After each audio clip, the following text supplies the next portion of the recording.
Muy buenos días, mis hermanos y amigos, ¿cómo están? Bienvenidos a otra oportunidad para tener una reflexión de la palabra de Dios en el libro de Ageo, un profeta maduro, práctico, con sus pies en el suelo y con su mirada en el cielo, donde hemos estado considerando en algunas oportunidades, algunos días atrás, acerca del capítulo 1, que veíamos cómo el pueblo de Israel, después de 18 años haber regresado a su tierra milagrosamente por la mano de Dios, ellos estaban indiferentes, estaban quietos, estaban totalmente ajenos a la reconstrucción de la casa de Dios, y cómo Dios mueve el corazón del pueblo, cómo Dios toca el corazón del pueblo, y de capítulo 1 de comenzar una pasividad e indiferencia pecaminosa, llegan al capítulo 1 finalizando a participar en la obra de Dios. ¿Y cómo esto aplica a nuestras vidas hoy? Dios está edificando hoy su obra. La iglesia del Señor, en el lugar donde Dios nos ha colocado, es una obra de Dios, donde Dios no quiere a sus hijos, a los miembros de su pueblo, indiferentes a lo que Él está haciendo, pasivos, quietos, con sus manos cruzadas. Dios quiere despertarnos y llevarnos a ser participantes de lo que Dios está haciendo, al construir, al levantar su iglesia en el lugar donde Dios nos colocó. ¿De qué manera nosotros estamos participando? Es la pregunta. En el capítulo 2, los primeros versículos, veíamos cómo Dios anima, cómo Dios levanta desde el liderazgo hasta el resto del pueblo y le dice: esfuércesen, cobren ánimo, adelante, trabajen. Es Dios alentando a su pueblo para trabajar, pero no solamente para comenzar, sino para persistir, para no desmayar, para no desanimarse, para proseguir en el camino que Dios les entregó de servirle a Él en la construcción de la casa de Dios. Y ahora vamos a leer en Ageo, como decíamos, Ageos terminando el Antiguo Testamento, el tercer libro antes de finalizar el Antiguo Testamento, capítulo 2, versículo 10. Dice así, capítulo 2, versículo 10. A los 24 días del noveno mes, en el segundo año de Darío, vino palabra de Jehová por medio del profeta Ageo diciendo: así ha dicho Jehová de los ejércitos. Pregunta ahora a los sacerdotes acerca de la ley diciendo: si alguno llevare carne santificada en la falda de su ropa, y con el vuelo de ella tocare pan, o vianda, o vino, o aceite, o cualquier otra comida, será santificada. Y respondieron los sacerdotes y dijeron: no. Y dijo Ageo: si un inmundo a causa de cuerpo muerto tocare alguna cosa de estas, será inmunda. Y respondieron los sacerdotes y dijeron: inmunda será. Y respondió Ageo y dijo: así es este pueblo y esta gente delante de mí, dice Jehová, y así no toda obra de sus manos, y todo lo que aquí ofrecen es inmundo. Ahora pues meditad en vuestro corazón desde este día en adelante, antes que pongan piedra sobre piedra en el templo de Jehová. Antes que sucediesen estas cosas, venían al montón de 20 efas y había 10. Venían el lagar para sacar 50 cántaros y había 20. Os herí con viento solano, con tizoncillo, con granizo en toda obra de vuestras manos. Mas no os convertisteis a mí, dice Jehová. Meditad pues en vuestro corazón desde este día en adelante, desde el día 24 del noveno mes, desde el día que se echó el cimiento del templo de Jehová. Meditad pues en vuestro corazón. Y quiero que pensemos en las dos preguntas. Son importantísimas estas preguntas que Dios le dice a Ageo que les haga a los sacerdotes. En el versículo 12, la primera, que dice que si se lleva algo que es santo, una carne dedicada a Dios, que se llevaba al sacrificio al templo o para ofrecer a Dios, que si esa carne que se llevaba tocaba algo, otra cosa, esa otra cosa se volvía santa o apartada para Dios. Tomaba carácter santo. Entonces, alguien preguntará, bueno, no entiendo a qué se refiere. Y es importante mirar una cosa. Si yo tengo la Biblia, y sabemos que la Biblia es la palabra de Dios, y coloco sobre ella cualquier cosa, si coloco mis gafas sobre ella, entonces ¿significa que mis gafas llegan a ser santas? No, eso es lo que está diciendo ese versículo. Si conozco a una persona que está consagrada al Señor y está entregada su vida a Cristo, y por el solo hecho de abrazar que un familiar mío que anda en pecado lo abrace a él fuertemente, entonces se comunica esa santidad al familiar mío que está andando en pecado. No, no. Entonces lo que está diciendo es eso. La santidad no se contagia. La santidad no se comunica por el contacto físico o material entre una cosa y otra. No se contagia la santidad. Es como si dijéramos ahora, bueno, quiero que tal persona vaya a la iglesia para que su vida cambie. Y pensar, por el solo hecho de entrar a un lugar donde nos reunimos, donde nos congregamos, esa persona llega a ser santa. No. O por el solo hecho de que una persona se congregue en una iglesia cristiana 5 o 10 años, por el solo hecho de que vaya y ingrese allá, ¿es santa? No. Eso es lo que está diciendo ese versículo. Lo santo no es algo que se contagia, no es algo que se adquiere por contacto. Eso es lo que dice el versículo 12. El versículo 13 dice, si un inmundo, a causa de cuerpo muerto, tocare alguna cosa de estas, será inmunda. Y respondieron los sacerdotes que sí. O sea, lo inmundo sí se contagia. Lo inmundo sí contamina. Bueno, vamos a pensar en algo. Tengo un recipiente con agua limpia y tengo un recipiente con agua sucia. Si yo cojo y tomo un vaso del recipiente de agua limpia y lo derramo sobre el recipiente de agua sucia, ¿el agua sucia deja de ser sucia? No. ¿Cierto? Entonces, eso es lo que está diciendo. La santidad por simple contacto no comunica la santidad. Ahora, si tú tomas del recipiente de agua sucia, está totalmente contaminada, y derramo sobre el recipiente de agua cristalina, limpia, de la cual puedes tomar, derramas un vaso de agua sucia, ¿esta agua se contamina? Sí, sí se contamina. Sí se contamina, claro que sí. Si yo juego con barro, mis manos se ensucian. Eso es lo que está diciendo estos dos versículos. ¿Cuál es la conclusión de esto? Que cuando hay un contacto entre la santidad y lo pecaminoso, se sale contaminando la santidad. ¿Cómo se aplicaba eso a la vida de ellos? Ellos habían vuelto a su tierra.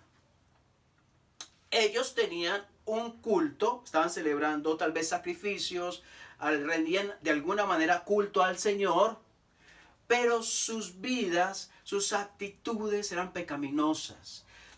Conservaban en su interior cosas que no agradaban a Dios. Y se creían justos y buenos por aquellas buenas cosas que hacían el culto a Dios, mientras abrigaban en su corazón actitudes sucias. Y el Señor les está diciendo, eso que ustedes hacen, esas actitudes, esos pecados, esas cosas que ustedes están guardando allí, están contaminando lo bueno que hacen. Están contaminando su culto al Señor. Su culto al Señor. Ofrecían sacrificios mientras en sus corazones no ha habido transformación, no había limpieza. Ahora, pasemos eso al tiempo de hoy. ¿Cómo estamos viviendo la vida cristiana? Hay un dicho que dice, el que peca y reza, empata.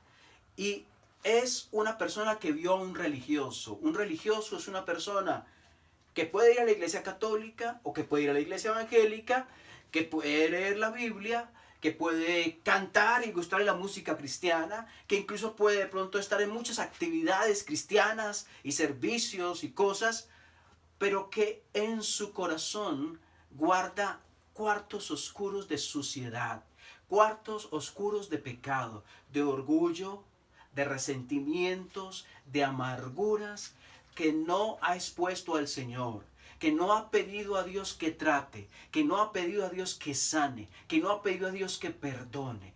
Y siguen los años y sus cuartos oscuros están cerrados a la obra de Dios, porque no están abiertos, no han sido expuestos a Dios, siguen ahí quietos. Y la conciencia se calma de esa persona. ¿Por qué? Porque está cantando al Señor, porque está leyendo la Biblia o porque está haciendo un servicio cristiano. Y eso es lo que Dios llama religiosidad. Y algo que alguien podría decir, oh, tan raro eso que usted está diciendo.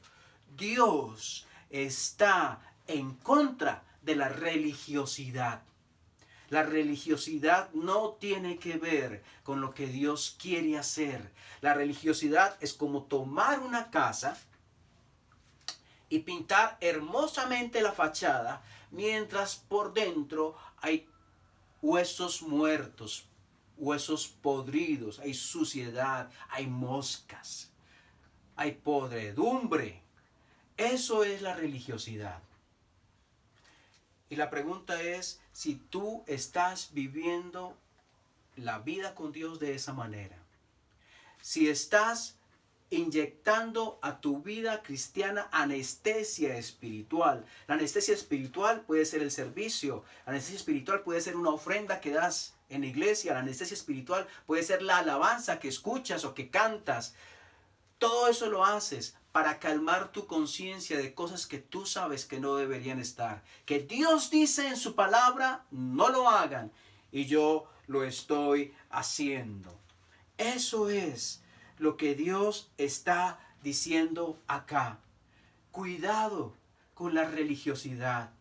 Cuidado. Por un lado, Dios, comenzando el capítulo 1, está diciendo, vamos a la obra, a trabajar. No es bueno que estén quietos. Debe haber una congruencia entre el servicio que yo presto a Dios, el edificar en la casa de Dios. Eso es lo que Dios quiere que haga. Pero a la vez Dios quiere que edifique en mi vida santidad, tomado de la mano de Él. Así que, mientras por un lado hay servicio a Dios, por el otro lado se trabaja la relación con Dios. Ambas cosas deben de crecer igualmente. Ambas cosas deben de crecer de la misma manera. El servicio cristiano sin relación es mero activismo. Pero la relación con Dios, el trabajar mi relación con Dios, en crecer, el estudiar la Biblia, el orar, la comunión con mi Señor, va a dar como resultado, con toda seguridad, servicio al Señor. O sea, trabajar en su obra, en la iglesia que Dios está construyendo. No puede haber uno sin lo otro. No puedo decir que soy espiritual, que porque leo la Biblia, oro al Señor, le adoro a través de cantos, mientras mi servicio al cristiano es nulo. Pero tampoco puedo decir que soy espiritual si yo estoy sirviendo al Señor, si estoy trabajando, si soy activo, pero no estoy alimentando mi relación con Él. No estoy teniendo tiempos a solas con Él. Recordemos al Señor. ¿Quién es Él? Y el Señor sacaba tiempo a solas para estar con su Padre. El peligro que tenemos los líderes cristianos, los que estamos en diferentes ministerios, los que estamos sirviendo en diferentes cosas con los niños, con los jóvenes, con las mujeres, en donde Dios nos colocó, es que nos llenemos de actividades y nos olvidemos de la comunión con nuestro Señor. Pero el otro extremo es que supuestamente trabajemos la comunión con Dios, leamos la Biblia, oremos, pero que nuestras manos en cuanto a la obra de Dios están caídas. eso es pecado también. Tanto un extremo, la comunión sin servicio es malo, como el otro, el servicio, sin tener como base la comunión con Dios, también es mala. Debe haber un equilibrio. Y este libro de Ageo hermosamente comienza con decirle a los hombres: párense. No es tiempo de estar quietos. No es tiempo de tener las manos caídas. Es tiempo de servirle. Es tiempo de trabajar en su obra. Ahora es el momento. Ya es el momento. Y trabajen y esfuércense. Pero termina diciendo el libro de Ageo: meditad en vuestros corazones. ¿Cómo están viviendo?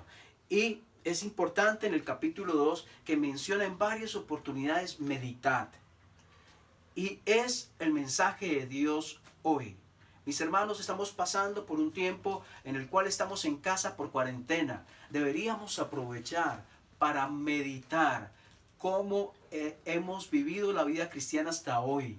Meditar si hay cosas en mí que están sucias y que no las he visto. Lastimosamente estos hombres a quienes Ageo habló no lo habían visto. Estaban en actividad, ahora sí. Estaban trabajando, estaban comenzando a trabajar en la casa de Dios, pero en sus corazones todavía no estaban trabajando. Y eso no es lo que Dios quiere. Meditemos, reflexionemos, evaluemos cómo estamos delante de Dios.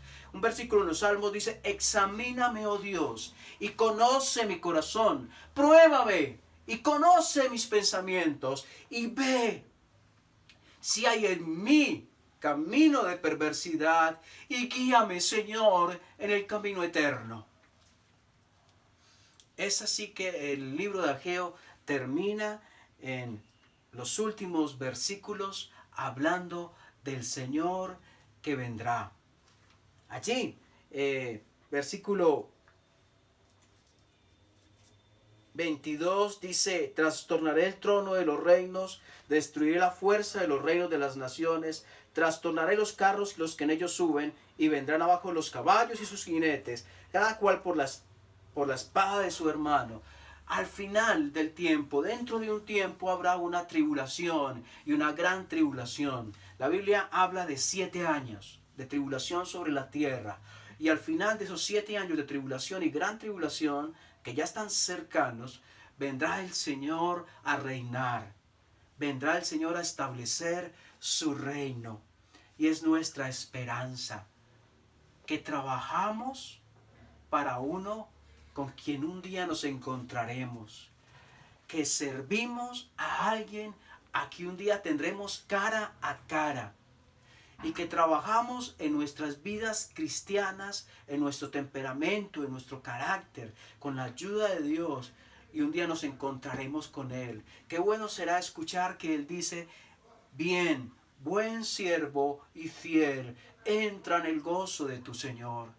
Qué bueno será encontrarnos con Él cara a cara y sentir el gozo de haber rendido nuestra vida a Él, de no haber desperdiciado los años en la indiferencia, de no haber desperdiciado los años también en el servicio sin comunión, pero igual en una supuesta comunión, pero sin servicio, y haber vivido para Él.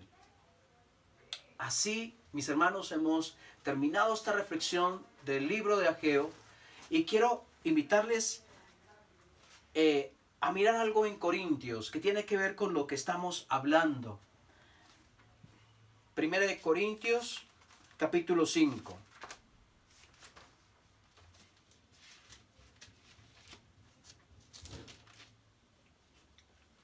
Dios habla a la iglesia ya en Corinto. Ellos habían permitido un pecado grave entre ellos, y el pecado grave era que uno de los miembros de la iglesia estaba teniendo relaciones sexuales con la madrastra. Y Dios obviamente está en desacuerdo. Y Dios dice así en 1 Corintios capítulo 5, versículo 1. De cierto se oye que hay entre vosotros fornicación, y tal fornicación cual ni aun se nombra entre los gentiles, tanto que alguno tiene la mujer de su padre, y vosotros estáis envanecidos. ¿No debierais más bien haberos lamentado para que fuese quitado en medio de vosotros el que cometió tal acción? Un creyente verdadero ha caído en pecado. Lo que Dios está diciendo no es que lo saquen y no lo vuelvan a recibir. Lo que Dios está diciendo es que la iglesia debe tomar una decisión disciplinaria en cuanto a él. Debe haber una reacción. No debemos conformarnos con el pecado nuestro. No debemos estar tranquilos. Pero si hay pecado evidente en nuestra iglesia y está afectando la iglesia no debe estar quieta. Eso es lo que está diciendo. Debe haber una reacción. Debe haber una acción frente a eso. Y es colocar aparte a este hermano de la comunión de la iglesia y que él se arrepienta para que vuelva al Señor. Pero a donde quiero llegar es el versículo 6 que habla de esa mala actitud de no hacer nada, de quedarse quieto frente al pecado. Versículo 6 dice, no es buena vuestra jactancia.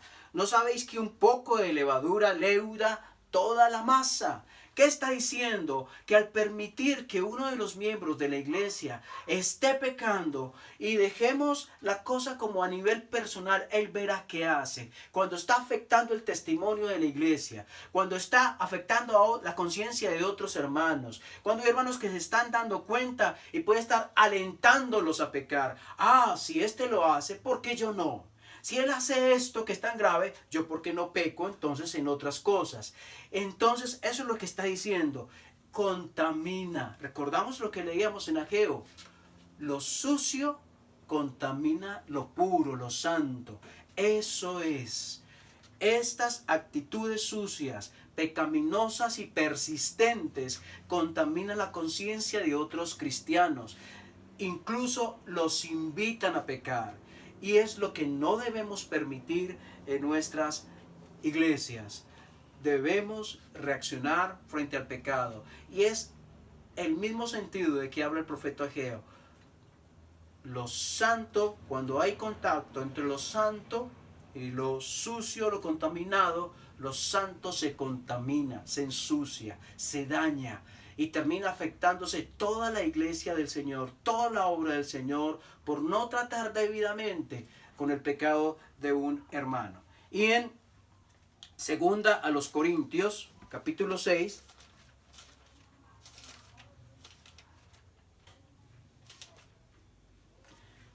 versículo 14 dice, no os unáis en yugo desigual con los incrédulos. Y es importante este versículo. Se lo enseñamos a los jóvenes, a los solteros, cuando vayan a buscar esposo o esposa, primero orar al Señor, esperar en el Señor, pero algo que es evidente que no es la voluntad de Dios es que se unan los creyentes en una relación sentimental con personas que no lo son, por el mismo principio de que estamos hablando. Lo santo es contaminado por lo que está sucio. Y la persona que no es creyente, en apariencia puede ser muy buena persona, pero su vida no ha sido limpiada por la sangre de Cristo. Pero también podemos llevarlo a otros niveles, a nivel empresarial. Si estoy buscando un socio y yo soy creyente, debería buscar un socio cristiano. Dice así otra vez, versículo 14, no os unáis en yugo desigual con los incrédulos, porque qué compañerismo tiene la justicia con la injusticia, y qué comunión la luz con las tinieblas. ¿Qué acuerdo hay entre Cristo y Belial? ¿O qué parte hay entre el creyente y el incrédulo? ¿Y qué acuerdo hay entre el templo de Dios y los ídolos? Porque vosotros sois el templo del Dios viviente. Como Dios dijo, habitaré y andaré entre ellos, y seré su Dios, y ellos serán mi pueblo. Por lo cual, salid en medio de ellos y apartaos, dice el Señor, y no toquéis lo inmundo, y yo os recibiré, y seré para vosotros por Padre, y vosotros me seréis hijos e hijas, dice el Señor Todopoderoso. Dios no nos está pidiendo salir del mundo, a otro planeta, porque es que yo soy cristiano y no me puedo juntar con nadie. No es eso lo que está diciendo acá. Lo que está diciendo acá es que las relaciones cercanas a nosotros, los amigos más cercanos, el novio, cualquier relación que sea cercana emocionalmente, laboralmente, en el tema de sociedad, debería ser yo buscar a un hijo de Dios. Y no el hecho de que la persona llegue a la iglesia es un hijo de Dios. Debo buscar que esa persona sea un creyente que ame al Señor. Y esa sociedad va a tener bendición. Y si yo espero en el Señor, si eres joven y esperas en el Señor y oras al Señor porque quieres, ya es tiempo y quieres casarte, lo primero es que sea cristiano, pero no es que solamente asista a una iglesia, es que realmente dé frutos de un verdadero cristianismo, de que Cristo es importante para él o para ella. No os unáis en yugo desigual con los incrédulos. ¿Qué comunión hay entre la luz y las tinieblas? Mis amados hermanos, llegando a la conclusión de este tema, primera pregunta para todos los que me escuchan: ¿eres un hijo, una hija de Dios? No te estoy preguntando si tu papá es cristiano, si tu mamá es cristiana, si asistes a la iglesia hace tanto tiempo. No. Si estás absolutamente seguro y convencido de que eres un hijo o una hija de Dios. Esto es vital, esto es importante. Si no, para que arregle las cosas con Dios. En segundo lugar, si soy creyente, estoy viviendo mi vida como un religioso, como una persona llena de actividades, yendo a la iglesia, ofrendando, cantando. Me gusta la música cristiana, pero estoy albergando cosas en mi vida que no he dejado que Dios toque, en la cual Dios no está obrando porque no se lo estoy permitiendo. Estoy viviendo una vida religiosa, pero no como un verdadero cristiano. Segunda pregunta: ¿qué hacer ahí? Es tiempo aún para acercarse a Dios. Es tiempo aún para meditar y pensar cómo estás viviendo. Y llegar arrepentido ante el Señor y decirle: Dios, perdóname por los años que supuestamente he vivido como cristiano. Pero ahora quiero realmente vivir como un cristiano. Abrir de par en par esas frustraciones, esos abusos que me hicieron desde niño, esos complejos, esa amargura, ese resentimiento, ese odio, abrirlo, Señor, y que tú me perdones y que lo saques de donde está y que me sanes y obres allí en lo más profundo de mi ser, porque quiero vivir como un verdadero cristiano. Y en tercer lugar, estoy evaluando mi vida, meditando constantemente para crecer en Él, ser más santo como Él. Debemos tener esos espacios de tiempo en tiempo, evaluando cómo estoy con Dios, cómo estoy viviendo, cómo está mi servicio, por qué estoy sirviendo, a quién estoy sirviendo, por qué me estoy congregando. No para dejar de hacerlo, sino para recordar las razones y hacerlo por las razones correctas. Gracias a Dios por este tiempo que hemos tenido reflexionando en el libro de Ageo. Sé que han recibido enseñanza, sé que han recibido palabra de Dios, y oro y oremos para que esa palabra se vuelva vida en nosotros. Para todos ustedes, mis deseos de que estén descansando en el Señor, de que la paz de Dios llene su corazón en estos momentos que estamos viviendo, y para que Cristo sea Salvador de los que aún no lo son, aún no tienen a Cristo como Salvador, y para que Cristo sea Señor de todos nosotros. Dios bendiga sus vidas. Que Dios les guarde.